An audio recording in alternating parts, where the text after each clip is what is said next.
Yeah, it is another episode of the Autumn Windbags. RJ Clifford here. Let's have some fun today doing the live chat as I always do on Tuesdays. A little bit late today. Normally I'm right at noon. Had to do 12:15 today. Conference call with the other job, but well worth it. I'll be in Phoenix this weekend for UFC 274. Justin Gaethje main event, fighting for the lightweight title against Charles Oliveira. Justin Gaethje, maybe the biggest Raiders fan on the UFC roster. There's a lot of Raiders fans on the UFC roster, but Gaethje might be the biggest one. Him or TJ Dillashaw. TJ is also a huge Raiders fan. Like he's worn like Raiders hats and stuff during interviews. Gaethje's dog is named Raider. There's some serious Raider fans. There's a lot of crossover between the Raiders and the UFC. A lot of big UFC fans on the Raiders roster. Max Crosby, Hunter Renfro, Jonathan Abram did like at the MMA awards. He like was the guy that gave the award away. Things like that. Nice little cross pollination. Incognito, Rich Incognito, huge UFC fan too. Obviously, I don't know what's going on with him with the Raiders. Anyway, I want to start off real quick talking about momentum as you guys start building up here. What's up, guys? How you doing? Get in that comment section, get in the chat. We'll do some Q&A here in a second. But while I'm waiting for you guys to build up, I talk about momentum and team unity probably more than anybody else in football and probably more than you want to hear it.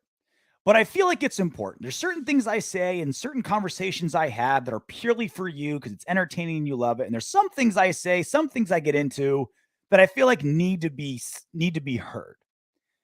And one of them is the team unity / momentum. We saw it happen when the Eagles won the Super Bowl with Nick Foles, backup quarterback. It wasn't some star-studded roster that won the Super Bowl. What they did was they had momentum and unity. When the Bucks won the Super Bowl 2 seasons ago, they were only 9-7.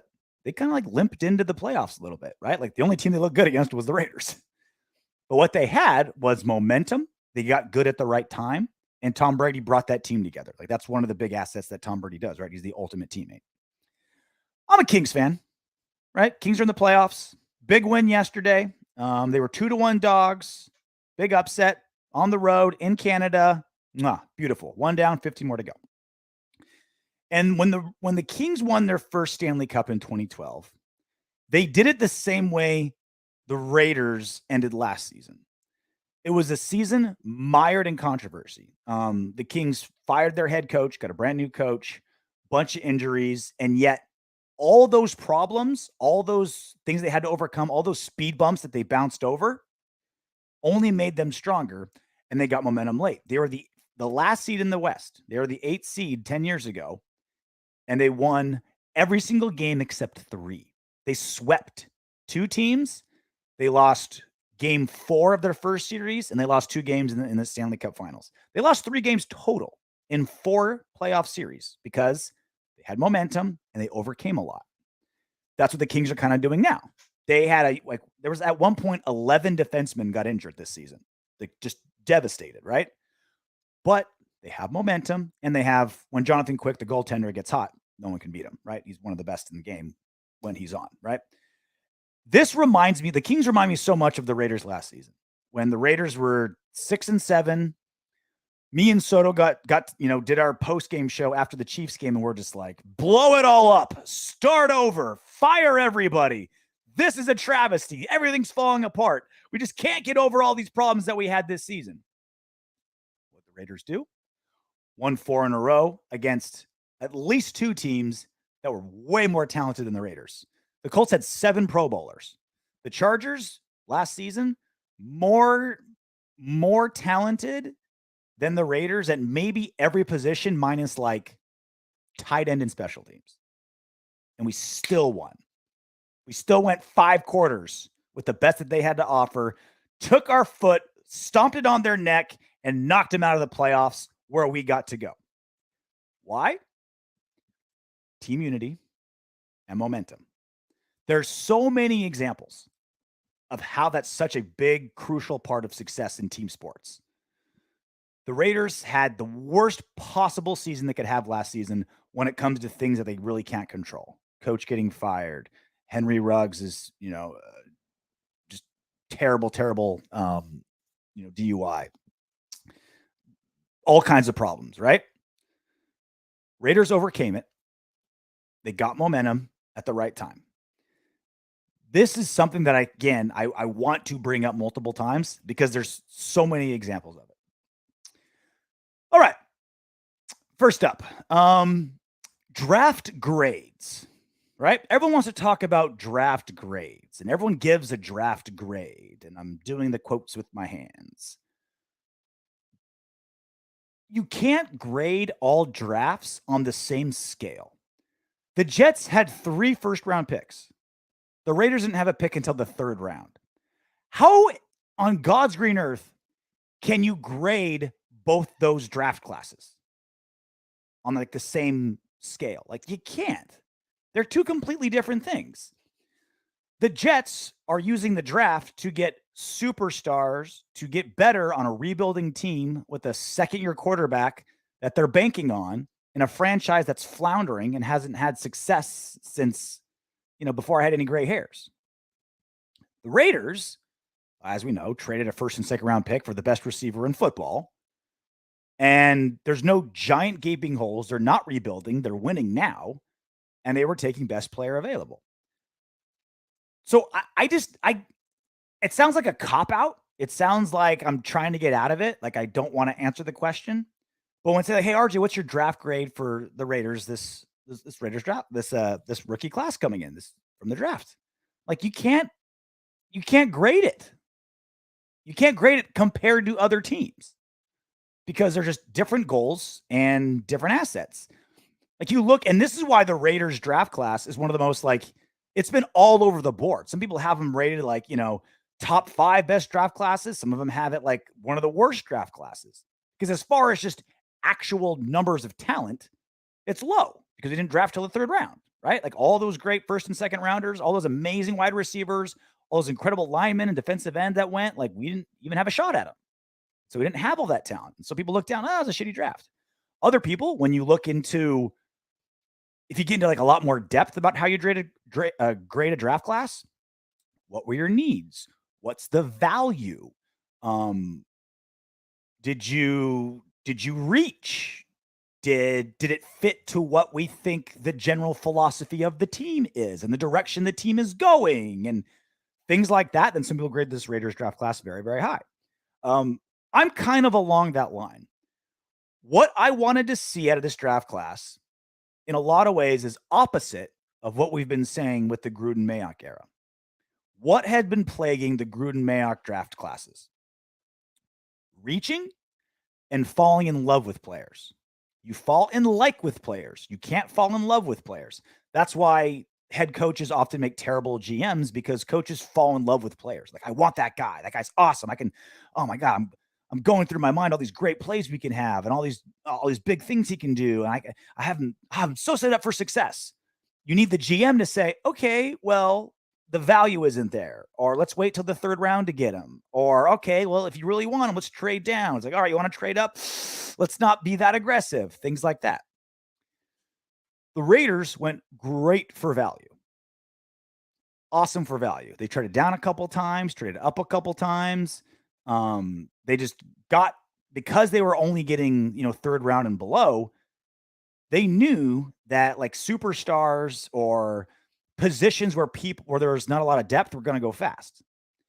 They genuinely did what all coaches say they want to do, but never do. Best player available. That's why they only went line and running back, because again, running backs, they're a dime a dozen. You can get quality running backs in the 3rd round, 4th round, like we did, right, with Zamir White. This was a great draft for linemen, and it also just happened to be a spot where we need the most depth, right? If you're drafting 3rd, 4th, 5th round, you're probably not getting starters, right? Like you hope you get a Max Crosby, Hunter Renfrow, right? That's the goal. That's the wish, right? But you got to understand the draft by itself is a total crapshoot. There's very few GMs, coaches, or scouts that just crush the draft, like consistently crush the draft. Very few and far between. There are very few teams, GMs, coaches that can do that. People give Bill Belichick all this love, like, oh, wow, he's so great at the draft. Like, look at all these guys that the Patriots consistently get starters in the draft. His draft class was like laughed at, like universally laughed at by everybody. What the Pats always did well was just make sure they had a lot of picks, compensatory picks. They don't trade away their picks all that often. That's what the Patriots understand, is that in the draft, especially later rounds, 3rd, 4th, 5th, 6th round, it's a crapshoot. So you go with volume.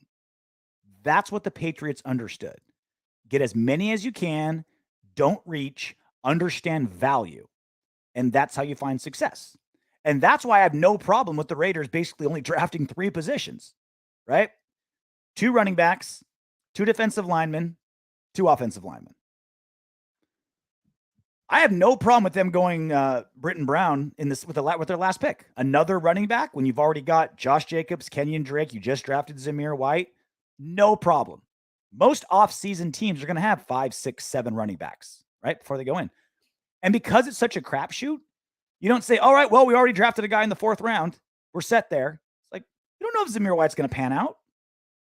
We don't know if first rounders pan out. You expect us to know if a 4th rounder, it's like, all right, we're set. Don't got to draft anybody else. We're good to go. I had no issue with them just going all in on positions where there was a lot of guys and a lot of value, deep positions. And also, quite honestly, like they did get positions that we need, right? How many true defensive tackles were on the Raiders roster? Not a lot, right? So again, grading the draft, judging the draft, like I can't give it a grade compared to how the Jets or Browns or Ravens drafted because they're just so different. What I wanted to see was better philosophy of drafting, understanding value of drafting, and that's what we got. That's more important, right? We didn't throw away 2 picks because we reached for 1. We traded back when it made sense. We traded up when it made sense. That's what I wanted to see, and that's what I got. That's what I understood the most. What I wanted to see, to me, was less important because this is potentially the start of a long franchise, right? This is potentially, Josh McDaniels and Dave Ziegler. Things are going well. Hopefully they stick around 10, 20 years, right? We build our dynasty.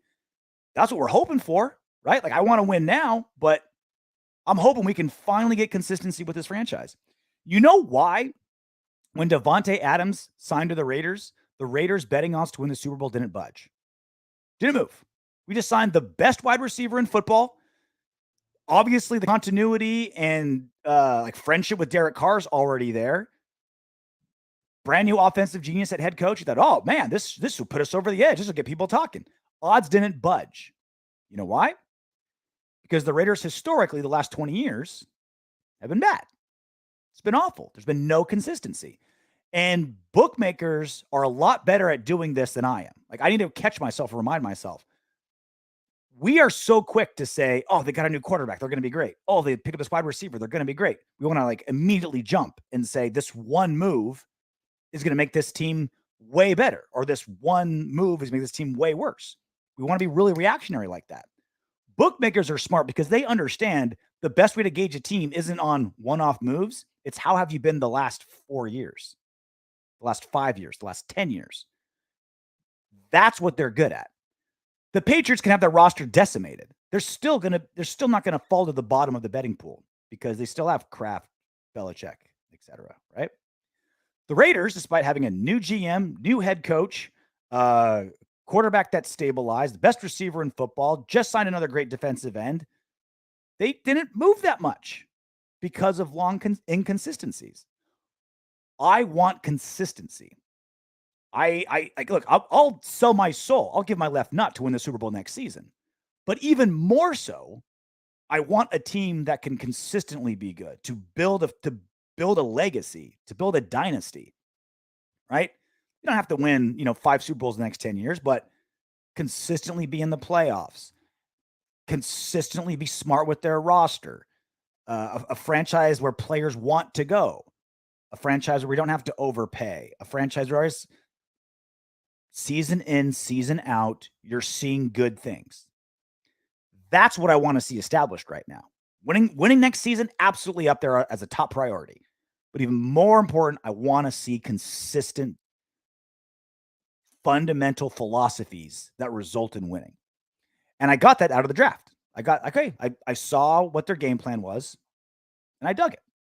All right, I have a couple more things to get to. I want to talk about which rookies are the biggest threats to be starters.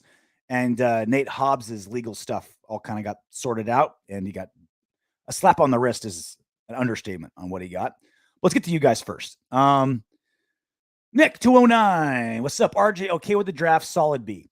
And this is what I mean by grading. That's probably the most, if I had to give a grade, probably most accurate, right? I was a B student in high school and college. Like I was almost like a 3.3 GPA almost every single semester for high school and college, like almost every single time. Rarely got A's, rarely got C's, just solid B's, right? I showed up, didn't fuck up, and I was at a pretty decent level, right? Pretty smart guy. Didn't do too much. I cared more about wrestling than I did about actually the books and tests. But that's like pretty accurate. And I think that's the best way to describe the Raiders draft. They didn't fuck up, right? There was no eyebrow raising. What the hell? They picked players from very deep positions in the draft. They saw what the value was. The moves they made weren't so drastic where they screwed up one way or the other. So, solid B. Solid B. Fair enough. William Merchant, Cardinals 2011 World Series, lost Adam Wainwright at beginning of season, NLCS and World Series MVP, spent time on the DL. There you go. Carlos Enfuego, RJ. I think the Raiders solidified the offensive line and defensive line. They probably are looking to cut Josh Jacobs or lowball him. Raider Nation for life. So, I guess we can get into it now. The Raiders, and we found this out last weekend before the draft, they are not doing the fifth-year extension for the 3 first-rounders in 2019. That draft, that we saw the results of trading Amari Cooper and Khalil Mack, and that's why we had 3 first-rounders. Clelin Ferrell, Josh Jacobs, Jonathan Abram. We are not picking up the 5th-year option on any of them. And honestly, that's exactly the right move. We should not pick up the 5th-year option on any of them. Ferrell, we know it was a giant overreach. We're not going to give him $8 million for like a rotational defensive lineman. Not a chance. Jonathan Abram, he's had season-ending surgery 2 of 3 seasons. Now, my one thing, I mentioned it multiple times on these shows, is he's going like this. Like he's improving drastically every season, which is very, very important to me. In fact, that's the number one thing I'm looking for on second, third-year players or guys on rookie contracts. Yes, what have you done for me matters, but what direction are you going in? Right? Like that, like if Alex Leatherwood is average next season, let's just say he's a somewhat decent guard or tackle, whatever he plays. I love that. I'm ecstatic about that because he went from trash to an average starter, maybe even slightly below average starter. That I get excited. I can get excited about that. I can say, okay, wow, if he continues that trend, we've got ourselves a bona fide starter, you know, a guy that we can count on, a guy that can contribute. That's what I'm looking for. And that's what Jonathan Abram did. But there's just so many question marks. He can't play. He's proven he's still a liability in coverage, although he got much better. Still a liability in coverage. Can't stay healthy. But we are going to have to find a way to replace those tackles. I think before he got hurt, he had the second most tackles on the team, like right behind Denzel Perryman. Like those matter. Like, yeah, absolutely. He's a liability in coverage. Maybe he improves. I mean, he has improving in that realm. So maybe he got a lot better this season, but in our new system, Graham's new system, like you got to be able to cover. And he so far hasn't proven that he can, but you do have to replace those tackles he was getting. He was a menace in that box. Like make no mistake, that's going to have to be replaced. And again, with Josh Jacobs, look, because he went to the Pro Bowl, he's like an 8 or something million, like his 5th-year option is like $8 million. Not worth it. And I love Josh Jacobs, but I've been saying for a season and a half, probably smart to trade him. Now, next season, it's great. He's only getting like $2 million. And for a player of that caliber, great deal. Awesome. $2 million for Josh Jacobs? Wow. Sign me up. We're ready to rock. But after that, he needs like $8 million. And you don't pay that much to 95% of running backs.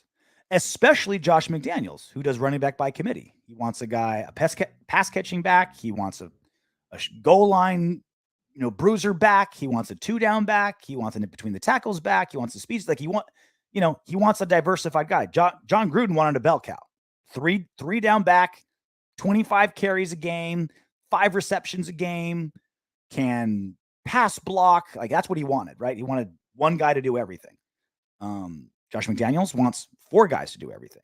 And it just, when you have that philosophy, it just doesn't make any sense. So of all the 2019 first round picks, not picking up any extensions, now you have that weird kind of like you've broken up with your girl, but you're still living together phase.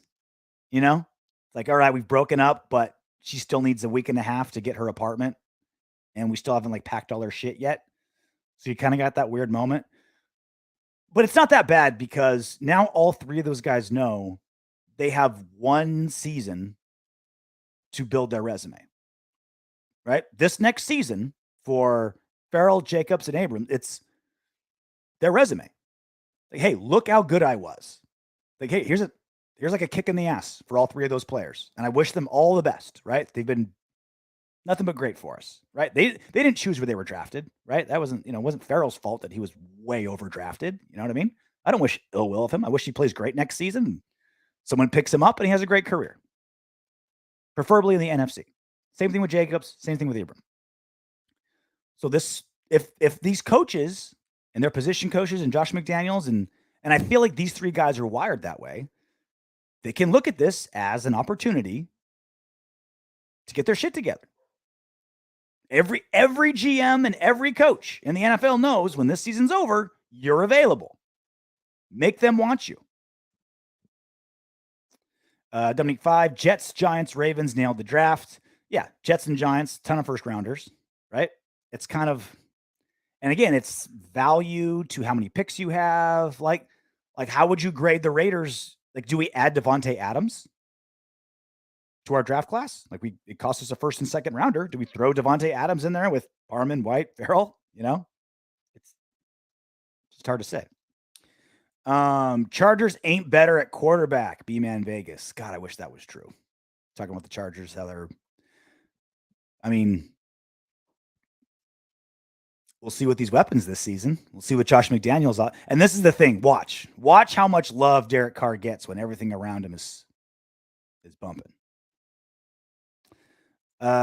Soto. The Raiders drafted 4 starters in 2 years. And this is what I mean by like the crapshoot that is the draft. Now, we have to give credit where credit is due. Getting Max Crosby and Hunter Renfrow in 4th and 5th rounds, like Nate Hobbs, right? Like prop, tip of the cap. Like we can't give you shit for your bad picks and not give you love for the good picks, right? But I think that just kind of goes to show you how much of a crapshoot the draft is, especially later rounds. You can't be like, it's baffling to me that you could be a terrible first round drafter GM, but an amazing mid and late round drafter GM. It's like the less you know about guys and the less you know about the way the draft's going to go, the better you are. I think it's just the crapshoot that is the draft. Where is this? I'm going to share this with you. Of all the first round picks from the 2019 draft, let me show you what I mean. Here are all the 5th-year options declined from the 2019 draft, right?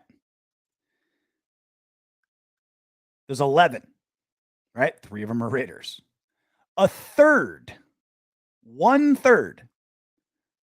of the 2019 first round draft pick aren't getting extended. They aren't sticking around. 1/3 of them, 11 of 32. Now here's something else to notice. 4, 6, 10, 18. After that, it's all late. 22, 24, 27, 28, 29, 31, 32. 5 of the last 6. Why? Because it starts becoming a crapshoot. Later and later on in the draft, it becomes more and more of a crapshoot. So certainly Mayock and Gruden whiffed terribly early in drafts. No doubt about it. I'm not making excuses for them, but they're not the only ones. Obviously, this one looks awful, right? But they're not the only ones. All these players, number 6, number 10, number 18, those teams are saying, no, thank you. Thank you, but no, thank you. We do not require your services. We're not going to extend your rookie contract. It's a crapshoot. That's why you go value. That's why you go numbers. That's why you go, how many positions are available, like what positions are deep. That's why you go best player available, all that stuff. Ryan Wooldridge, hi, bro. We have an 8-month-old Dotson puppy, and he is naughty and he is biting. What should we do with him? Shock collar. You do it one time, they're good. We also crate trained.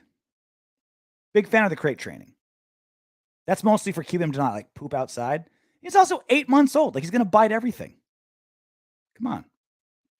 Soto. And picked up another 1-2 potential solid contenders and a handful of core special teamers in unrestricted free agency.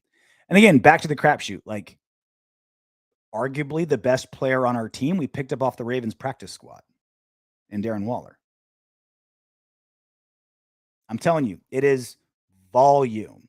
Volume. Get as many players as you can, get as many picks as you can, and hope you land, right? You're throwing a dartboard blind. That's not fair. But again, so few GMs and coaches are like, wow, this guy always nails it in the draft. Remember McKenzie's draft with, was it Carr, Mack, Jackson? He had an incredible draft. Incredible draft in 2016. Or was it 2012? 2012 draft? You guys will remind me. Incredible, right? And then he kind of just whatevered after that. Like some GMs get lucky, some GMs nail it, and some are better than others. Like there are some franchises that consistently blow it in the draft, like Jacksonville. You constantly wonder what they're doing. But it's generally the GMs that look like they're the smartest drafters are the ones with most draft picks. Brown gives running back death and core special teamer. Exactly. B-Man Vegas, no one's considering the Ravens lost their best wide receiver in a trade during the draft. Yeah, that's another part. Because we're doing everything in a bubble, right? Again, you look at the Raiders draft class, it's like, oh, man, they only had 6 guys and, no first or second. It's like, well, yeah, do we add Devontae Adams to that list? Then the draft looks totally different, right? Do we consider that the Raiders don't really have any massive holes and they don't have to draft their way out of trouble like the Raiders have done, the last multiple seasons in a row? They can just go depth. They can just go best player available. It's like, these are all things that need to be considered. And when you add all those layers to it, the Raiders draft looks better and better. If you just go list of players next to all the other teams' list of players, yeah, it looks terrible. But you can't grade it that way.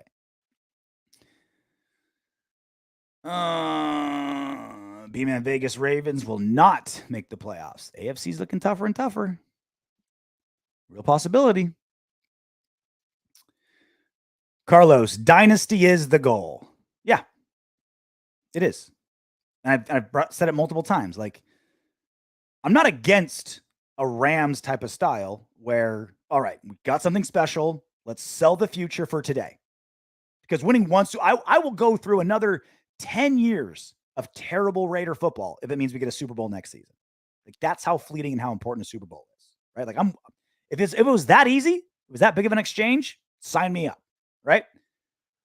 Best case scenario, and again, because we can't make bets based on knowing for sure anything's going to happen next season, best case scenario is you build dynasty. You've got your core awesome players, right? Your expensive Max Crosby's and Derek Carrs and Chandler Jones and Devontae Adams. And then you've got some guys that are a little older, like, okay, there's only, we can fill some holes with some veterans. Hopefully don't pay them that much. On the back end, you got a bunch of rookies on rookie contracts that are playing awesome and playing awesome for cheap. Your Nate Hobbs and Trayvon Morig, Devon Diablo. And then everything kind of just moves forward. The older guys retire, the expensive guys, we decide, okay, we'll keep you and you, but we're gonna let you and you go because we drafted your replacement 3 seasons ago. That's the goal, is just constantly being able to just churn out quality. Now, that's really hard to do because you're only one terrible draft class away from screwing up that whole process, right? But that's the goal. That's the goal, is consistency, dynasty, a formula that works. Bring in good guys, churn them through, draft well, sign the right guys, cut the right guys. That's the process. That's the goal. Soto. When Reed's heart finally explodes in his chest over a plate of barbecue, Chiefs are screwed. That's, you know what's really sad, Soto? Andy Reid really is one triple cheeseburger away from a heart attack at any given moment. So if something bad happens to him, you're going to feel bad, Soto. America, 1776. RJ, where you get that all black Raider set that you usually wear? The wife got it for me. This is the thing with me. 87% of the clothes I own, I've either had for like 10 years, I got them for free, or the wife bought them for me. Even this King's hat. This was a gift from my wife's friend who does art. Shout out Taylor Says. It's pretty sweet, huh? Like she does this kind of art stuff. And King's hat. What am I wearing right now? Under Armour shirt. No idea where I got this. Definitely didn't pay for it. I'm wearing sandals that are probably 5 years old. Don't talk fashion with me. You'll just be dumber. I'm more of a double D guy. Yeah, me too, Dark Atheist. Carlos and Fuego. Here, RJ. It's championship because Raiders drafted to be better. Raider Nation for life. Abram can easily be replaced. Okay. Let's acknowledge what Abram is and isn't. Like, again, we've got 100 tackles we have to replace if Abram's gone. Now, again, it's still the right choice. He kept getting injured, and his shoulders too, right? It's not like he, broke his hand. Like a broken bone is so much different than like rotator cuff or shoulder problems. There's a million joints and ligaments and tiny bones and muscles in here that if this gets screwed up, I mean, it's like there's no guarantee you're coming back from it. Like it's so complex and so many things can go wrong. You use it so much. It's like back problems. Ugh. They just keep coming back to bite you. If you would have like just broken his shin or like broken his, I don't know, like his arm or something, be like, okay, like he's young. It's a bone. Bones heal in your back. No problem. Multiple shoulder surgeries. I get it. I get why they moved on. And that's on top of like, even if he was completely healthy, right? Let's say he played all 3 seasons healthy. Even then, it's a hard decision whether you keep him or not. Then you add injury problems on top of it. Time to move on. BM Vegas, agree to my point is that was a mistake and should be accounted for in their amazing draft. Yep. Hefe and Soto just going at it in the chat. Love it. RJ stop. We went 0-3. When we go 0-3? 2014. Yeah. That was the great draft class. Mac, Carr. Watching boxing this weekend, who you got? Canelo. I mean, the answer is always Canelo. What a bless Canelo Alvarez is. If there's like, remember when Floyd Mayweather was the pound for pound king and he was the pay-per-view king and, everything kind of ran through him. It'd be like once a year he'd box and be a very like specifically picked opponent, like a hand-picked guy that he knew he'd do well against, or he waited for like Pacquiao to get older before he fought him, or he got Canelo when he was only like 21 before he got good. How about Canelo, who's just like, yeah, give me the toughest guys you've got twice a year, preferably 3 weight classes above my natural weight. That's Canelo Alvarez. God bless Canelo Alvarez. He has every right. He's the biggest draw in boxing. He has every right to just handpick whoever he wants, take his time, relax. Nope. Like, let me go up 3 weight classes and knock some fools out. Paul Edgerton, Abram has been improving, but I don't think we're able to trust his shoulder. Yeah, I mean, the one I'm going to miss the most of the 3 that we're letting go is Jacobs because he's produced the most. But again, the economics of the running back position and getting $8 million because he's a Pro Bowler is not going to jive. Doesn't make sense. But Abram's the one where it's like, Was he going in the right direction? What are we missing out? Because again, you're not keeping players because of what they've done for you. You're keeping players for what you think they can do for you.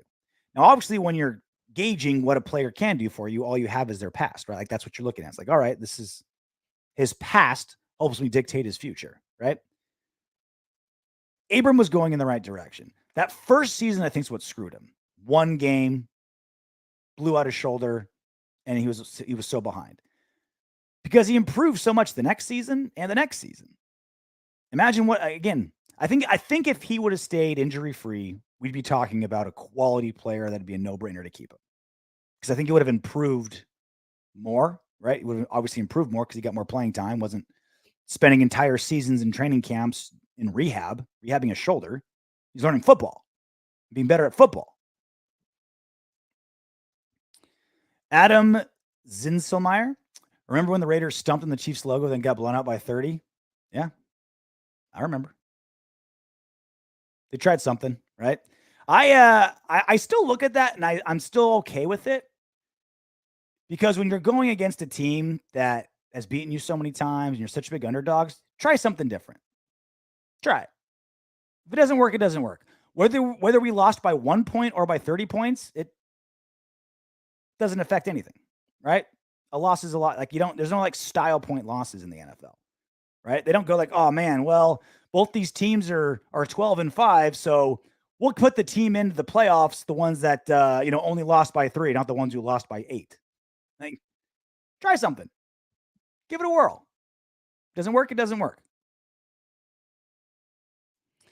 Nick 29. Adam, are there any Queefs channels? Try going there. That's a lie from the pit of hell. Abrams is trash.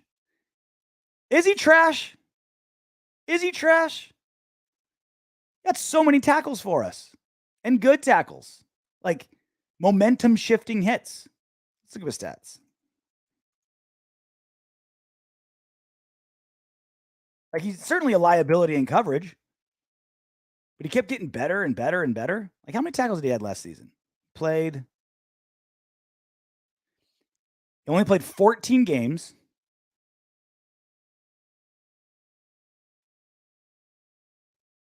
He had 116 tackles. 116 tackles in 14 games. That's over 10 tackles a game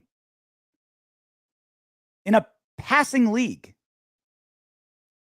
When he was playing alongside Denzel Perryman, who had over 100 tackles as well. 5 tackles for loss, 3 quarterbacks hits. He was a great tackler for us. Like that can't be ignored. Again, I'm with you, right? Like if Jonathan Abram in coverage last season is as good as he's going to get, then yeah, he's a liability and he's a problem. And you can't play safety in this league without being able to cover some guys. But those tackles are going to have to be replaced. Like someone's going to have to replace those tackles. Remember when Adam said the exact same thing on my love show? Change the record, Adam. You have a love show? Glad I missed it. Love line with Juan Soto? No, thank you. So Nate Hobbs. We know he had 2 issues. He got pulled over for speeding and like really speeding. And he got fined for passing out drunk in his car out in front of a club in Las Vegas. Now I say passing out drunk. He did his blood alcohol was below the legal limit, below 0.08. So he technically wasn't drunk. So we found out today, AP News reports that he has a $250 fine, misdemeanor, in his speeding case. Las Vegas Raiders court. Here, I'll share it with you guys.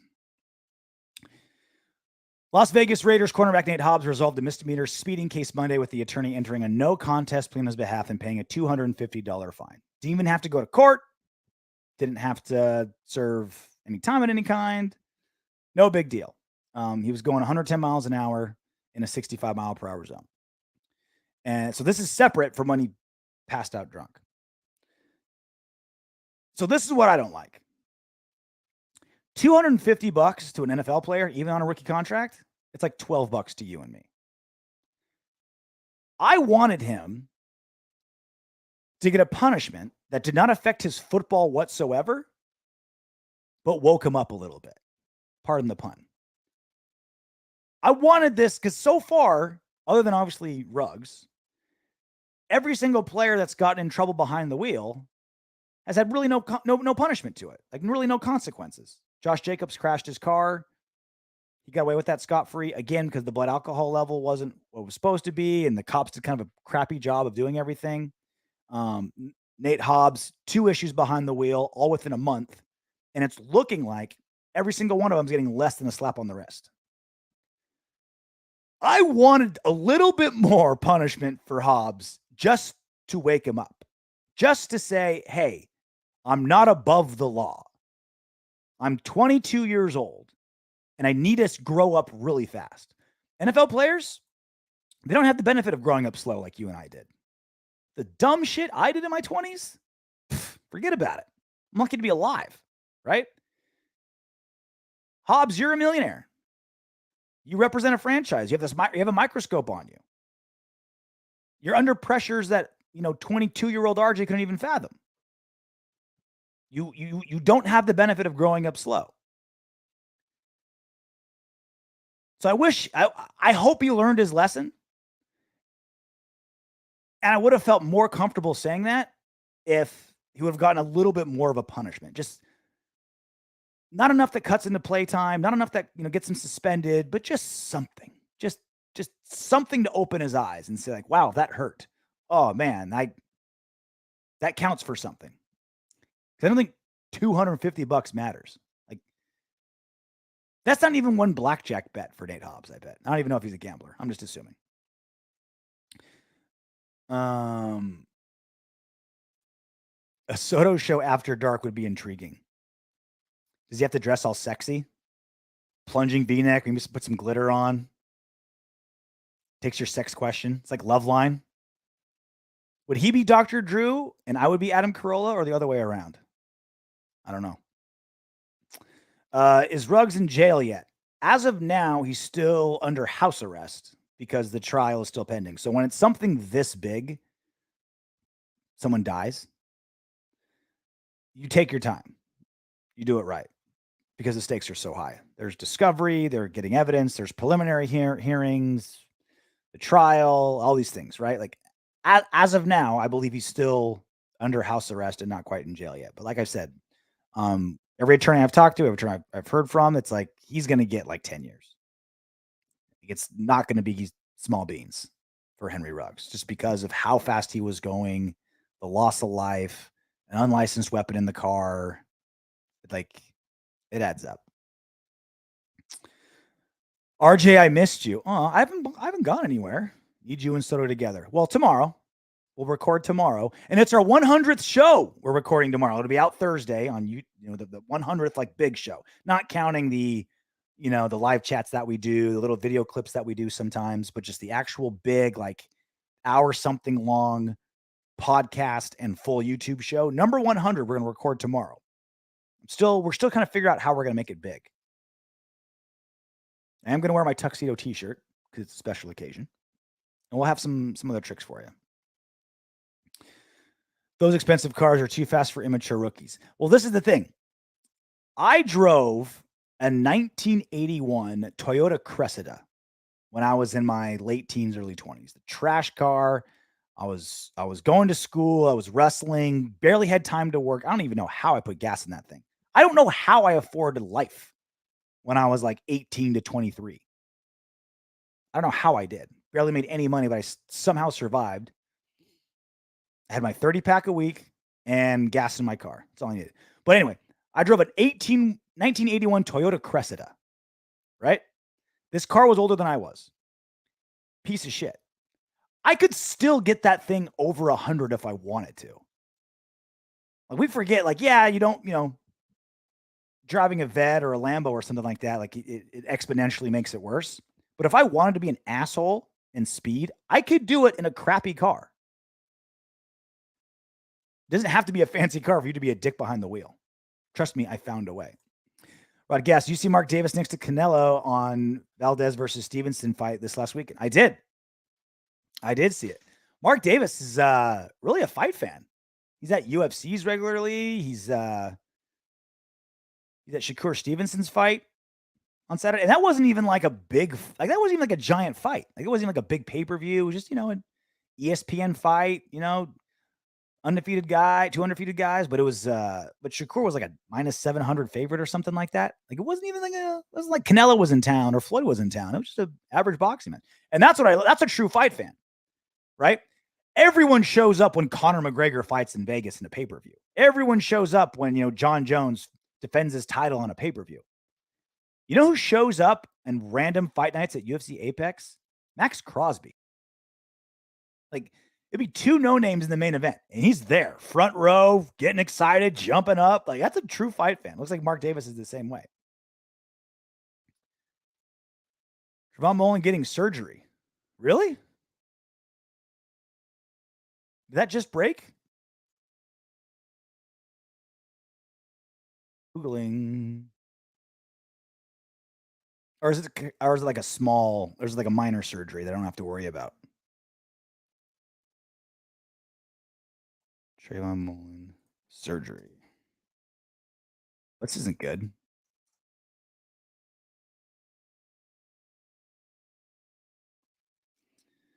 Foot injury. Out of the lineup in early October. I got to find this. Help me out, guys. How about this? I'm going to check Twitter.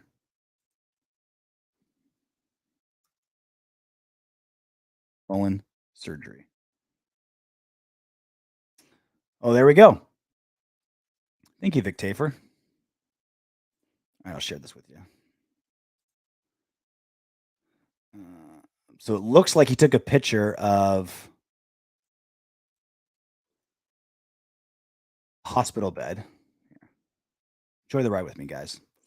No answers yet. What kind of surgery? So this is from Mullen's. Looks like his Instagram. Yeah, that's a hospital bed. Said everything happens for a reason. Praying for successful surgery. I'll be back better than ever. That's a promise. More foot problems, maybe? This is going to be worse timing, especially with Abram not picking up his option. So we don't know what the surgery is. We don't know how big it is. We don't even know when this was. I'm assuming it's today.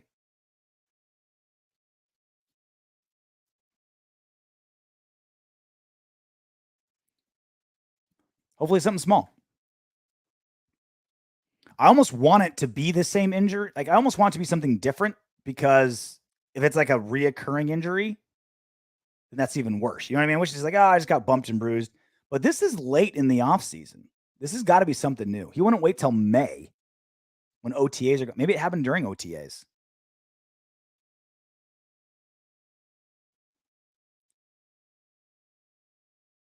What is it with NFL players being super cryptic about shit? It's always like, oh, here's an eye emoji with no context. And here's like, oh, here's a surgery. Getting everyone all fired up, everyone all worried. No details, just, hey, everything happens for a reason. Heart, high five emoji. And this is a high five emoji. Some people think it's like the prayer emoji, like you're praying. It's a high five emoji, but people use it for the prayer one. I don't know where I heard that. Yeah, how about some context, Trayvon? Thanks for nothing. Now you got us all worried. God damn it. I hate that. Toyotas are still fire cars. I still drive a Toyota. I drive a Tacoma today. It's 10 years old. It's got 90,000 miles or so on it. And the only thing I've ever had to do was change the battery and oil changes. That's it. I just got new tires like 6 months ago. You could run those things into the ground. No problem. Although I take that back. The one thing I'd ever replace, and tell me if you guys have ever heard of this before, if I'm just the worst luck on planet Earth. Somebody drilled a hole into my gas tank on the passenger side. They drilled a hole in the gas tank. I don't know if they siphoned gas out. I don't know if this was just sabotage. I don't know if it was random. I don't know if I have enemies I don't know about. but someone drilled a hole about the size of a quarter into my gas tank, into my fiberglass, some kind of, maybe some plastic, rubber, some kind of material. It's not a metal gas tank. Drilled a hole in my gas tank. I don't know where, because my gas was so low. And when I went to fill it up, I'm filling up my gas at the Arco, and I hear just a waterfall coming out of my gas tank. I'm like, what the hell? Look down there, there's a giant hole.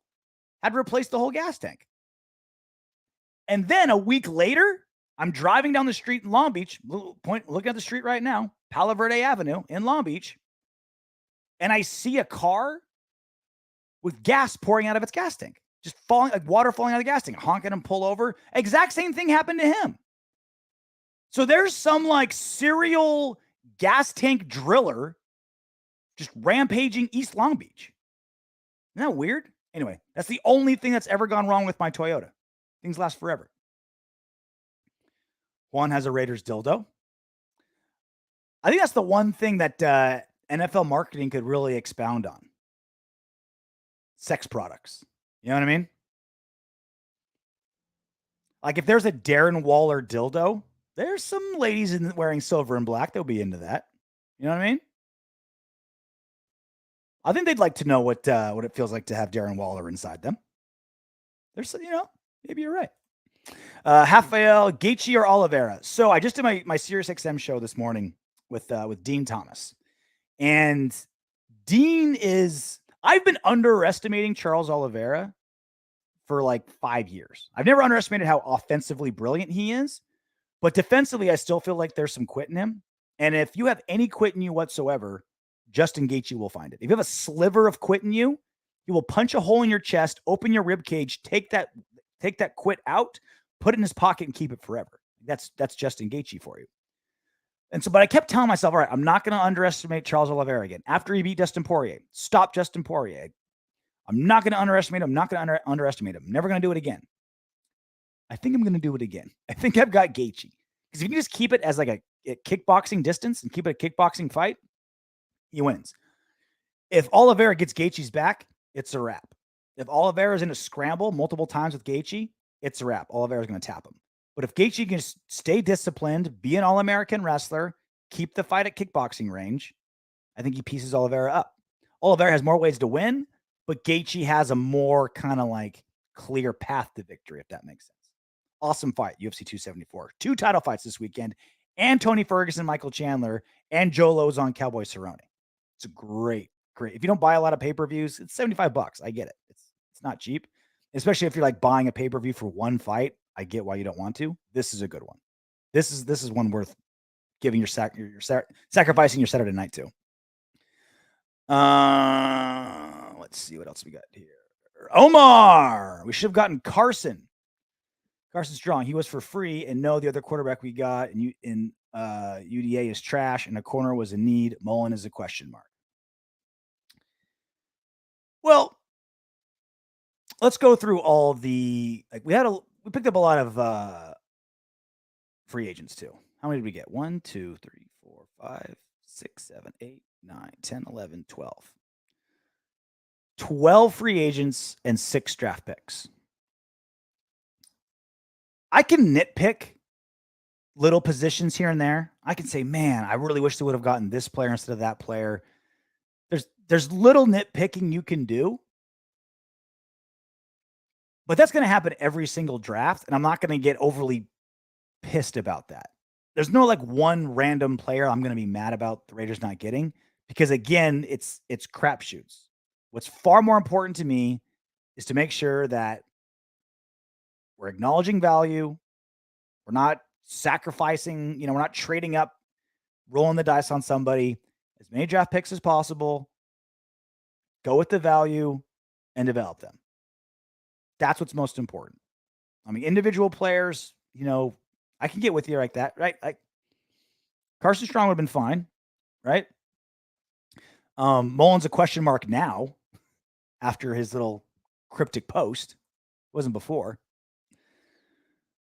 Trey Turner can be better than Brian Edwards because he catches everything. I mean, a lot of guys could be better than Brian Edwards. He just hasn't been able to get separation. He's not that great of a route runner.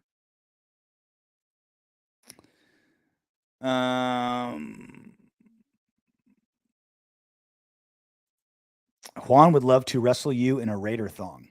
I'd wear a Raiders thong. I prefer it to be the all white though, because I'm really pasty and I like white because it makes me look tan. If I go silver and black, I'm just going to look even extra pasty. You know what I mean? That'd be nice.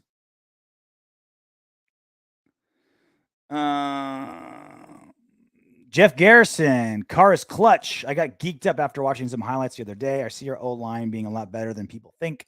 So I see Carr as being MVP this season and next. It would make the most, like,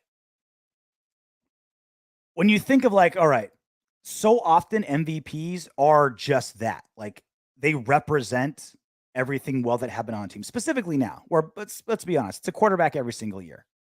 Quarterback's the MVP every year, basically, more or less, right? There's some rare exceptions, but basically that's what it is. And because it's, and it kind of makes sense because it's a quarterback-driven league. But so often, and as no one's a better example than Derek Carr, when everything around them's doing well, the quarterback gets all the credit. When everything around them's doing terrible, other people get the blame. Derek Carr is so much better now than he was in 2016. So much better now. Deep ball's better, moves in the pocket better, so much smarter, decision making's better. He's a little bit more turnover, turns the ball over a little bit more now. But other than that, he's up and down the board better than he was in 2016. But because the team was doing so well, because Crabtree and Cooper were playing well, because the defense was still below average, like the 20th ranked defense, it was still better than like the travesty that was the defenses before. Carr got third in MVP voting because everything around him was going well. I watched on YouTube, it was like a 30-minute video of like the final few minutes of all the close games that the Raiders were in. Boy, we got some calls go our way. We went for, I forgot about it because it's been so many years. We had some calls go our way. We went for 2 wild times and we got it. Crabtree came up huge multiple times. You know who disappeared? It was literally like the last 3 to 4 minutes of 5 or 6 games that the Raiders won really, really close in 2016. You know who never showed his face once? Amari Cooper. When it was crunch time, he disappeared. He completely disappeared. It was a Crabtree highlight. I think that's part of the reason why the Raiders were willing to trade him, right? He just disappeared in crunch time. Who would win? Between me and Soto? I would fuck that ass up. Oh my God. Things I would do to Soto? Putty in my hands. And now Soto's no pushover, right? Teaches at a Muay Thai gym. Big guy, but he doesn't have a fighter's heart. A lot of quitting him. I was talking about Charles Oliveira and quitting him. Soto wears his quit the size of Texas on his shoulder. A lot of quit there. All right. That's it for us. For me. Again, our 100th show will be available Thursday morning. We're going to record it tomorrow. Hopefully we'll get some more info on what's going on with Trayvon Mullen. That'd be nice. We get some info for that. I also want to do a whole thing on which starters should be most worried if they're going to lose their jobs to rookies. Because it's not like last season where we had all right, clear, these guys had the starting job no matter what until they lost it. These guys have to earn it. Whether it's Parman, White, Farrell, these guys have to earn their starting jobs. They're not going to be gifted to them. But because it's a new regime, I think they're going to have that opportunity. So we'll get into that. We'll figure out what's going on with Mullen and something special for episode 100. But until then, knock on wood if you're with me.